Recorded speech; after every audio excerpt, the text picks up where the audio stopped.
ಮಣಿವರಿಯದ ದೊರೆಗಳಿವರು.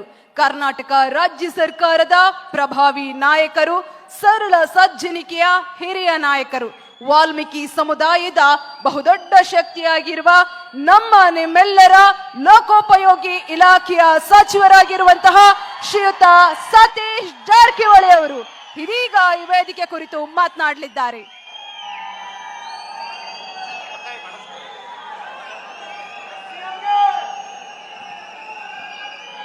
ಎಲ್ಲರಿಗೂ ಆತ್ಮೀಯ ನಮಸ್ಕಾರಗಳು. ಮಾರ್ಚ್ ವಾಲ್ಮೀಕಿ ಜಾತ್ರೆಯ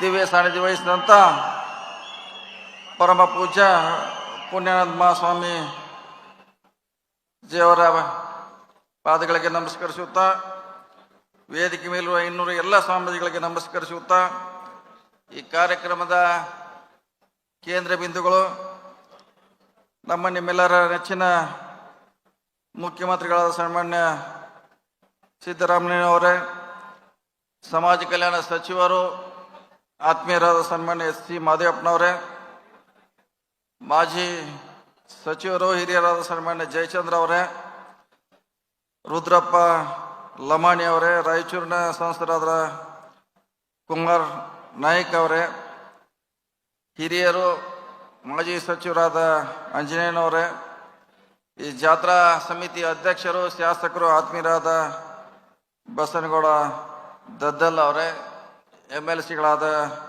ಯತೀಂದ್ರ ಸಿದ್ದರಾಮಯ್ಯನವರೇ, ವೇದಿಕೆ ಮೇಲಿರುವಂಥ ಎಲ್ಲ ಶಾಸಕ ಮಿತ್ರರೇ, ಈ ಜಾತ್ರಾ ಮಹೋತ್ಸವದಲ್ಲಿ ಭಾಗವಹಿಸುವ ಎಲ್ಲ ಆತ್ಮೀಯ ಬಂಧುಗಳೇ, ಮಾಧ್ಯಮದ ಮಿತ್ರರೇ, ಇವತ್ತು ಪ್ರತಿ ವರ್ಷದಂತೆ ಜಾತ್ರೆಯನ್ನು ಇವತ್ತು ರಾಜನಹಳ್ಳಿಯಲ್ಲಿ ಆಚರಣೆಯನ್ನು ಮಾಡ್ತಾ ಇದ್ದೇವೆ. ಈ ಜಾತ್ರೆ ಪ್ರಾರಂಭ ಮಾಡೋಕ್ಕಿಂತ ಮುಂಚೆ ಈ ಜಾತ್ರೆಯ ಉದ್ದೇಶ ಈ ಸಮುದಾಯವನ್ನು ಒಗ್ಗಡಿಸಬೇಕು, ಜಾಗೃತಿಗೊಳಿಸಬೇಕು, ಸಾಂಸ್ಕೃತಿಕವಾಗಿ ವೈಚಾರಿಕವಾಗಿ ಈ ಸಮಾಜವನ್ನು ಒಂದು ವೇದಿಕೆಗೆ ತರಬೇಕು ಅನ್ನೋ ಕಾರಣಕ್ಕಾಗಿ ಜಾತ್ರೆಯನ್ನು ನಾವು ಪ್ರಾರಂಭ ಮಾಡುವಂಥ ತಮಗೆಲ್ಲ ಗೊತ್ತಿರುವಂಥ ಇತಿಹಾಸ ವಿಚಾರ. ಈ ಜಾತ್ರೆಯಲ್ಲಿ ಬರೋದ್ರಿಂದ ನಮ್ಮ ಸಮಸ್ಯೆಗಳ ಚರ್ಚೆ ಇರ್ಬೋದು, ನಮ್ಮ ಸಮಾಜಗಳ ಶೈಕ್ಷಣಿಕ ಸಾಮಾಜಿಕ ಆರ್ಥಿಕತೆಯನ್ನು ಇದೊಂದು ಮೌಲ್ಯಮಾಪನ ಮಾಡುವಂಥ ಜಾತ್ರೆ ಆಗಿರ್ಬೇಕಂತ ನಮ್ಮೆಲ್ಲರ ಕಲ್ಪನೆ ಆಗಿತ್ತು. ಸುಮ್ಮನೆ ಬಂದು ನಾವು ಇಲ್ಲಿ ಬಂದು ಹೋಗೋದಷ್ಟೇ ಅಲ್ಲ, ಸಮುದಾಯ ಪ್ರತಿ ವರ್ಷ ಎಷ್ಟು ಇನ್ಕ್ರೀಸ್ ಆಗ್ತಾ ಇದೆ, ಎಷ್ಟು ಡಾಕ್ಟರ್ ಆಗ್ತಿದ್ದಾರೆ, ಎಷ್ಟು ನೌಕರಿಯಲ್ಲಿ ಹೋಗ್ತಿದ್ದಾರೆ, ಎಷ್ಟು ಜನ ಉದ್ಯೋಗಪತಿಗಳಾಗ್ತಿದ್ದಾರೆ, ಎಷ್ಟು ಜನ ಸಮಾಜ ಸೇವೆಯಲ್ಲಿ ತೊಡಗಿದ್ದಾರೆ ಅನ್ನೋದು ಕೂಡ ಇವತ್ತು ಮೌಲ್ಯಮಾಪನ ಮಾಡುವಂಥ ಜಾತ್ರೆ ಆಗಿದೆ. ಬೇರೆಯವ್ರು ಭಾಳಷ್ಟು ಜನ ಏನೇನೋ ವ್ಯಾಖ್ಯಾನ ಮಾಡ್ತಾರೆ ಜಾತ್ರೆ ಅಂದರೆ, ನಮ್ಮ ದೃಷ್ಟಿಯಲ್ಲಿ ಜಾತ್ರೆ ನಮ್ಮ ಸಮುದಾಯವನ್ನು ಸಾಮಾಜಿಕವಾಗಿ ಮೇಲೆತ್ತುವಂಥ ಜಾತ್ರೆ ಆಗಬೇಕಂತ ನಮ್ಮೆಲ್ಲರ ಕಲ್ಪನೆಯಿಂದ ಇದು ಪೂಜ್ಯ ಸ್ವಾಮೀಜಿಯವರ ನೇತೃತ್ವದಲ್ಲಿ ಪ್ರಾರಂಭ ಆಗಿದೆ. ಈಗಾಗಲೇ ಅಧ್ಯಕ್ಷರಾದ ಬಸನಗೌಡ ದದ್ದಲ್ ಅವರು ನಾವೇನು ಹೇಳಬೇಕಂದ್ರೆ ಸುಮಾರು ಸಾರಿ ಹೇಳಿದ್ದೇವೆ. ಕಳೆದ ಜಾತ್ರೆಯಲ್ಲಿ ಕೂಡ CM ಅವರ ಸರ್ಕಾರದ ಗಮನಕ್ಕೆ ತರುವಂಥ ಪ್ರಯತ್ನ ಮಾಡಿದ್ದೀವಿ. ಅದು ಟ್ರೈಬಲ್ ವಿಶ್ವವಿದ್ಯಾಲಯ ಇರ್ಬೋದು, ವಸತಿ ಶಾಲೆಗಳಿರ್ಬೋದು, ಹಲವಾರು ನಾನಾ ಬೇಡಿಕೆಗಳನ್ನು ಇವತ್ತು ದದ್ದಲ್ ಅವರು ಮುಖ್ಯಮಂತ್ರಿ ಗಮನಕ್ಕೆ ತಂದಿದ್ದಾರೆ. ಈ ಬರುವಂಥ ಬಜೆಟ್ನಲ್ಲಿ ಅವೆಲ್ಲ ಈಡೇರಬೇಕಂತ ತಮ್ಮೆಲ್ಲರ ಪರವಾಗಿ ಮಾನ್ಯ ಮುಖ್ಯಮಂತ್ರಿಗಳನ್ನು ನಾನು ಕೂಡ ಒತ್ತಾಯಿಸ್ತೇನೆ. ಈಗಾಗಲೇ ಹಲವಾರು ಕಾರ್ಯಕ್ರಮವನ್ನು ಸಿದ್ದರಾಮಯ್ಯ ಅವರ ನೇತೃತ್ವದಲ್ಲಿ 13ನಿಂದ ನಮ್ಮ ಸರ್ಕಾರ ಬಂದಾಗ 13ರಿಂದ 18, 23ರಿಂದ ಇಲ್ಲಿವರೆಗೆ ಹಲವಾರು ಈ ಸಮಾಜವನ್ನು ಮೇಲೆ ಎತ್ತಬೇಕು, ಮುಖ್ಯವಾಗಿ ತರಬೇಕಂತ ನಾನಾ ಕಾರ್ಯಕ್ರಮವನ್ನು ಮಾಡುವಂಥ ಪ್ರಯತ್ನ ಆಗಿದೆ. ನಾವು ತಿಳಿದ ಮಟ್ಟಿಗೆ ಅವು ಇನ್ನೂ ಯಶಸ್ವಿ ಕಂಡುಕೊಳ್ಳುವಂಥ ಪ್ರಯತ್ನಕ್ಕೆ ನಾವು ಇವತ್ತು ಹೋಗಬೇಕಾಗಿದೆ. ಇನ್ನು ಪರಿಣಾಮಕಾರಿಯಾಗಿ ಅವನ್ನ ಅನುಷ್ಠಾನ ತರಲಿಕ್ಕೆ ಸರ್ಕಾರ ಇಲಾಖೆ ನಾವೆಲ್ಲ ಮಾಡುವಂಥ ಪ್ರಯತ್ನ ಮಾಡಬೇಕಂತ ಇವತ್ತು ನಾನು ಕೂಡ ವಿನಂತಿ ಮಾಡ್ತೀನಿ. ಹಿಂದೆ KSFCಯಿಂದ ಕಡಿಮೆ ಬಡ್ಡಿಯಲ್ಲಿ ಉದ್ಯೋಗ ಸ್ಥಾಪನೆ ಇರ್ಬೋದು, KIDB ಇರ್ಬೋದು, ST STಗೆ ಜನಸಂಖ್ಯಾನುವಾಗಿ ಹಣ ಕೊಡುವಂಥ ಪ್ರಯತ್ನ ಅದು ಸಿದ್ದರಾಮಯ್ಯ ಸರ್ಕಾರ ಆಗಿರೋದು ವಿಶೇಷವಾಗಿದೆ ಅಂತ ನಾನು ಕೂಡ ಭಾಳ ಹೆಮ್ಮೆಯಿಂದ ಹೇಳಲಿಕ್ಕೆ ಪ್ರಯತ್ನ ಮಾಡ್ತೀನಿ. ಜೊತೆಗೆ ಇಷ್ಟೆಲ್ಲ ಹಣ ಖರ್ಚು ಮಾಡಿದ್ರು ಕೂಡ ಇನ್ನೂ ನಮ್ಮ ಭವನೆ ಈಡೇರಿಲ್ಲ.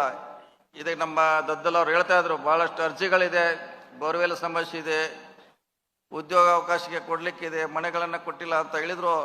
ಅದನ್ನೆಲ್ಲ ಮುಡಿಸ್ಲಿಕ್ಕೆ ನಾವು ಬರುವಂಥ ದಿನಗಳಲ್ಲಿ ಪ್ರಯತ್ನ ಮಾಡಬೇಕಂತ ಮಾನ್ಯ ಮುಖ್ಯಮಂತ್ರಿಗಳಲ್ಲಿ ವಿನಂತಿಯನ್ನು ಮಾಡ್ಕೊಳ್ತಾ, ವಿಶೇಷವಾಗಿ ಸರ್ಕಾರಿ ಶಾಲೆಗೆ ಇವತ್ತು ನಾವು ಒತ್ತು ಕೊಡಬೇಕಾಗಿದೆ. ಸರ್ಕಾರಿ ಶಾಲೆ ಇವತ್ತು ನಶಿಸಿ ಹೋಗ್ತಾ ಇದೆ. ಅಲ್ಲಿ ಶಿಕ್ಷಕರ ಕೊರತೆ ಆಗ್ತಾ ಇದೆ. ಅಲ್ಲಿ ಓದೋವರು ನಮ್ಮ SC ST ಅಲ್ಪಸಂಖ್ಯಾತರು ಅಥವಾ OBC ಗಳು ಓದುವಂಥ ಸರ್ಕಾರಿ ಶಾಲೆಯನ್ನು ನಾವು ಇವತ್ತು ಸ್ಟ್ರೆಂಥನ್ ಮಾಡಬೇಕಾಗಿದೆ. ಆ ನಿಟ್ಟಿನಲ್ಲಿ ನಮ್ಮ ಸರ್ಕಾರ ಮುಖ್ಯಮಂತ್ರಿಗಳು ಕೂಡ ಭಾಳಷ್ಟು ಗಮನ ಕೊಡೋದು ಭಾಳ ಅವಶ್ಯಕತೆ ಇದೆ. ಯಾಕೆ ಎಲ್ಲರೂ ಕಾನ್ವೆಂಟ್ಗೆ ಹೋಗ್ಲಿಕ್ಕೆ ಶಕ್ತಿ ಇಲ್ಲ. ಈ ಸಮುದಾಯಕ್ಕೆ ಕಾನ್ವೆಂಟ್ಗೆ ಹೋಗ್ಲಿಕ್ಕೆ ಶಕ್ತಿ ಇಲ್ಲ. ಸರ್ಕಾರಿ ಶಾಲೆಗಳನ್ನು ಸ್ಟ್ರೆಂಥನ್ ಮಾಡುವಂಥ ಪ್ರಯತ್ನ ಆಗಬೇಕು. ಜೊತೆಗೆ ಸರ್ಕಾರಿ ಆಸ್ಪತ್ರೆ, ಇವತ್ತಿನ ದಿನಗಳಲ್ಲಿ ಬಡವರು ಆಸ್ಪತ್ರೆಗೆ ಹೋಗೋದಂದ್ರೆ ಭಾಳ ಕಷ್ಟದ ಕೆಲಸ. ಇವೆಲ್ಲ ಸರ್ಕಾರಿ ಆಸ್ಪತ್ರೆಯಲ್ಲಿ ನಮಗೆ ಸವಲತ್ತುಗಳು ಸಿಕ್ಕರೆ പക്ഷെ ಭಾಳ ದೊಡ್ಡ ಅನುಕೂಲ ಆಗ್ತೈತಿ. ಆ ನಿಟ್ಟಿನಲ್ಲಿ ಕೂಡ ಮಾನ್ಯ ಮುಖ್ಯಮಂತ್ರಿಗಳು ನಮ್ಮ ಆಸ್ಪತ್ರೆಗಳಿಗೆ ಹೆಚ್ಚು ಗಮನ ಕೊಡಬೇಕನ್ನೋ ಮಾತನ್ನು ಈ ಸಂದರ್ಭದಲ್ಲಿ ಹೇಳುತ್ತಾ, ಇವತ್ತು ವಸತಿ ಶಾಲೆಗಳಿಗೆ ಕೊಟ್ಟಿದ್ದೀವಿ, ಆದರೆ ಅಲ್ಲಿ ಮೂಲಭೂತ ಸೌಕರ್ಯಗಳ ಕೊರತೆ ಇದೆ, ಭಾಳ ಸಮಸ್ಯೆಗಳಿದೆ. ಅದನ್ನೆಲ್ಲ ನಾವು ಸರಿಯಾಗಿ ಮಾಡಿದ್ರೆ ಮಾತ್ರ ನಾವು ಈ ದುಡ್ಡ ಸದ್ಬಳಕೆ ಆಗಿದ್ದು ಸರಿಯಾದ ದಾರಿಯಲ್ಲಿ ಹೋಗ್ತೈತೆ ಅನ್ನೋ ಮಾತನ್ನು ಹೇಳುತ್ತಾ, ಯಾಕೆ ಜನಸಂಖ್ಯೆ ಹೆಚ್ಚಾಗಿದೆ, ಅದು ಕೂಡ ಜನಸಂಖ್ಯೆ ಕೂಡ ಒಂದು ಹೆಚ್ಚು ಕಾರಣ ಅನ್ನೋದು ಭಾವನೆ. ಅದಕ್ಕಾಗಿ ಸಾಧ್ಯ ಆದಷ್ಟು ಅವನ್ನ ಸ್ಟ್ರೆಂಥನ್ ಮಾಡಬೇಕು. ಅಲ್ಲಿ ಮೂಲಭೂತ ಸೌಕರ್ಯಗಳನ್ನ ಕೊಡಬೇಕು. ಗುಣಮಟ್ಟದ ಶಿಕ್ಷಣ ಕೊಟ್ಟಾಗ ಮಾತ್ರ SC ST ಗಳಿಗೆ ಅಥವಾ ಶೋಷಿತರಿಗೆ ಭಾಳ ಅನುಕೂಲ ಆಗ್ತದೆ ಅನ್ನೋ ಮಾತನ್ನು ಹೇಳುತ್ತಾ, ಮತ್ತು ಭಾಳಷ್ಟು ಸುಮಾರು ವರ್ಷಗಳ ಹಿಂದೆ SC ST OBC ಗಳ ವಸತಿ ಗೃಹಗಳನ್ನು ಕೊಡುವಂಥ ಪ್ರಯತ್ನ ಆಗಿತ್ತು. ಭಾಳ ಶಾರ್ಟೇಜ್ ಇದೆ ತಾಲೂಕಾ ಮಟ್ಟದಲ್ಲಿ, ಜಿಲ್ಲಾ ಮಟ್ಟದಲ್ಲಿ.